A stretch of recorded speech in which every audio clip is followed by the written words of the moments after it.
میرے بچے بے نمازی ہیں، بگڑے ہوئے ہیں، ان کے لیے دعا بھی کیا کریں۔ 2 رکعت نماز پڑھ کے سورۃ الاخلاص جو ہے نا 100 دفعہ پڑھ کے دعا مانگا کریں کہ اللہ ان کو دین پر لے آئے، اور ان کو کوشش یہ کریں کہ دین والوں سے تعلق بن جائے، پھر اصلاح ہوگی۔ ایسی اصلاح نہیں ہوتی جب تک کہ کسی اللہ والے کی صحبت نہ ملے۔ تو ایک دفعہ حضرت تھانوی نے کہا کہ بھئی ذکر کا جو فائدہ ہے نا وہ کسی اللہ والے کی صحبت میں ہوتا ہے۔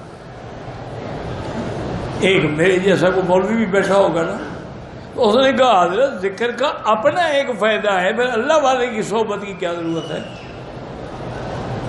ذکر تو ذکر ہے نا، فاذکرونی اذکرکم، اس کا مستقل اپنا فائدہ۔ فرمایا میرے بھائی تلوار کا کام ہے کاٹنا، لیکن کاٹے گی تو تب جب کسی کے ہاتھ میں ہوگی، خود بخود تو نہیں کاٹے گی۔ تلوار رکھ دو کاٹ دے گی، نہیں ہونے کا، اسے کوئی پکڑنے والا بھی تو ہونا۔ اسی لیے ذکر کا اپنا فائدہ ہے، لیکن جب وہ کسی اللہ والے کی صحبت اور اس کی تعلیم کے ساتھ ہوتا ہے تو وہ بالکل پھر اکسیر بن جائے۔